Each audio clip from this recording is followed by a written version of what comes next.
मंत्री राजेंद्र यादव के आवास पहुंचे मंत्री प्रताप सिंह खाचरियावास। दोनों के बीच हुई शिष्टाचार मुलाकात। तो दोनों के बीच शिष्टाचार मुलाकात हुई है। मंत्री राजेंद्र यादव के आवास पहुंचे हैं मंत्री प्रताप सिंह खाचरियावास। दोनों की तस्वीरें भी जरा आप देखिए। दोनों के बीच शिष्टाचार मुलाकात हुई है।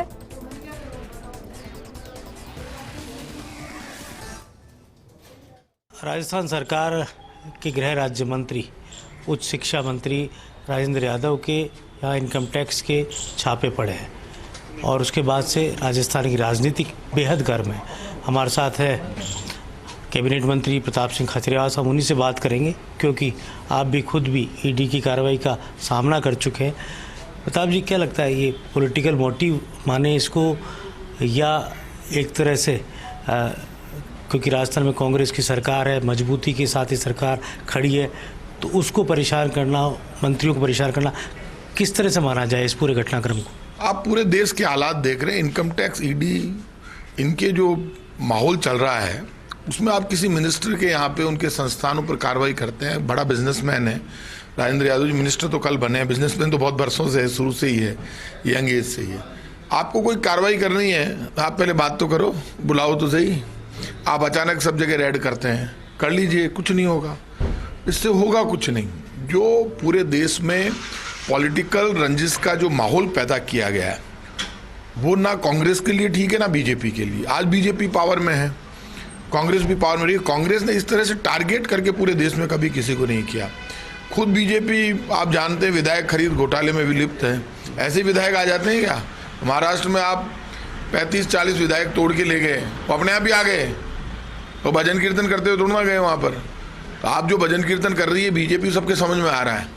बीजेपी जितना पॉलिटिकल, आप ये मानकर चलना, करप्शन करेगी ना, ये पॉलिटिकल करप्शन पॉलिटिक्स को तो खराब करेगा, लेकिन कंट्री में भी पॉलिटिकल लीडर्स में पहले अंडरस्टैंडिंग होती थी। वो जमाना भी देखा है। जब अटल जी ने राजीव गांधी जी की इतनी तारीफ की कि मुझे तो नया जीवन दिया इन्होंने, तो ऐसा जमाना भी रहा है। जब वो जमाना भी देखा है लोगों ने। जब अशोक गहलोत जी, भैरू सिंह जी बीमार हुए तो खुद के आपस में अंडरस्टैंडिंग थी, हमेशा एक दूसरे का सम्मान किया। इसलिए ये पॉलिटिक्स जो जहाँ पर आकर खड़ी हो गई है, इससे हम डर नहीं रहे हैं। इससे कांग्रेस और मजबूत होगी। जिस लीडर को आप टारगेट करोगे, जिस किसी को भी, तो लड़ना सीखेगा। तो आप कर लीजिए, आपको जो करना, मनमानी कर सकते हैं, लेकिन इस देश में कानून का राज है। क्या कर लेगी इनकम टैक्स, ईडी, ये क्या करेंगे? आप उसको नोटिस दोगे, आप वो कहोगे आप इतना पैसा जमा कराओ, वो कराओ, उसकी भी एक अपील होती है। देश में सुप्रीम कोर्ट भी है, हाई कोर्ट भी है, तो जहाँ न्यायालय सब कुछ हो, संविधान भी है देश का। इसलिए इन चीज़ों से डर नहीं है। और मैं खुद इसीलिए मिलने आया राजेंद्र यादव जी से, क्योंकि मैं तो इसलिए आया कि मैंने देखा क्या मामला है, घर पे चलते हैं। तो यहाँ तो इनके संस्थानों पर उन्होंने कार्रवाई की है। लेकिन क्योंकि आप तो खुद बरसों से राजेंद्र यादव जी को भी जानते हैं, ये पहले से इनके व्यापार हैं और उत्तराखंड में भी है, राजस्थान में भी है, तो क्या, और सरकार के अंदर प्रमुख दायित्वों पर है, तो एक टारगेट पर माना जाए, केंद्र के निशाने पर माना जाए कांग्रेस की सरकार को? राजस्थान शुरू से टारगेट पर है और ये आप मानकर चलना, राजस्थान में पहले भी अलग अलग तरह की कार्रवाई हो चुकी है, आप खुद जानते हैं। राजस्थान की सरकार गिराने की भी कोशिश हुई और ये जो सब कार्रवाई हुई है, ये कार्रवाई राजस्थान में शुरुआत हुई है।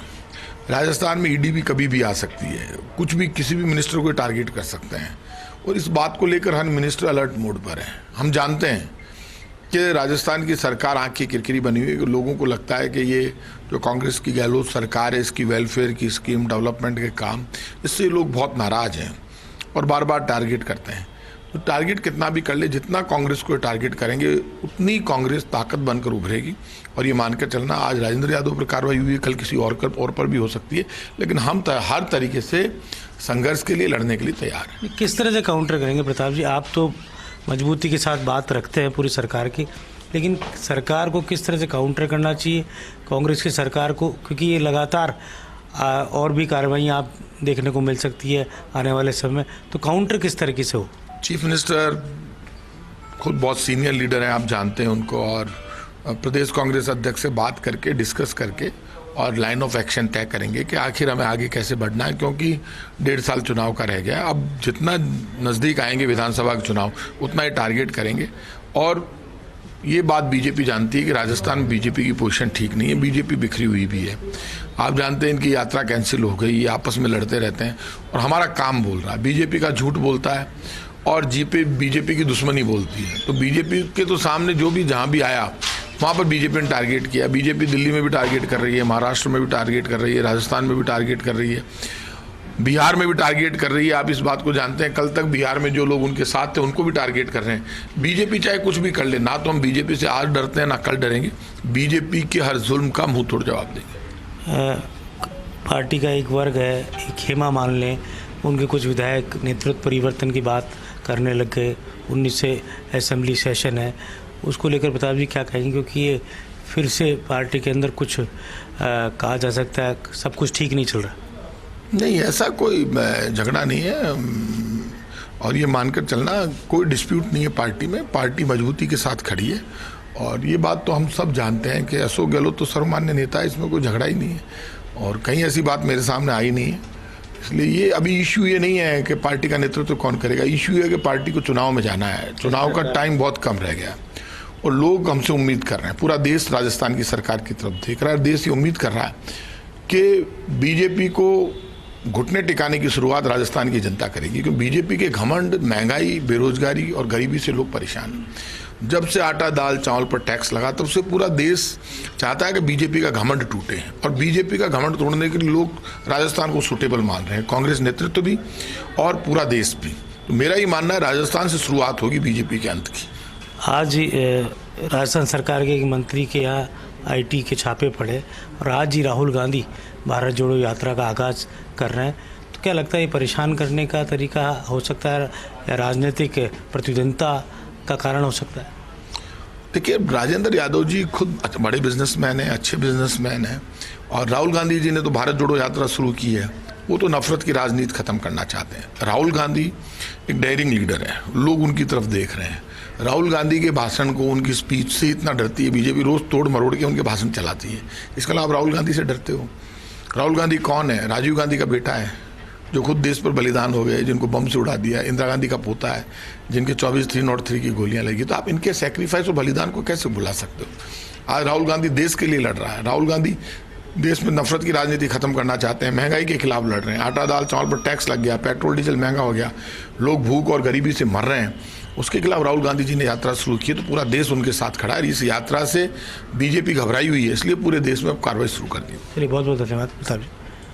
और जिस तरह का घटनाक्रम है राजनीतिक तौर पर, अब काफ़ी कुछ कहा जा सकता है कि कांग्रेस की गहलोत सरकार के मंत्री भी एक तरह से प्रमुखता के साथ अटैकिंग होकर जवाब दे रहे हैं, चाहे वो आईटी की रेड हो चाहे ईडी की रेड हो। कैमरा जर्नलिस्ट सुरेंद्र सैनी के साथ योगेश शर्मा, फर्स्ट इंडिया, जयपुर।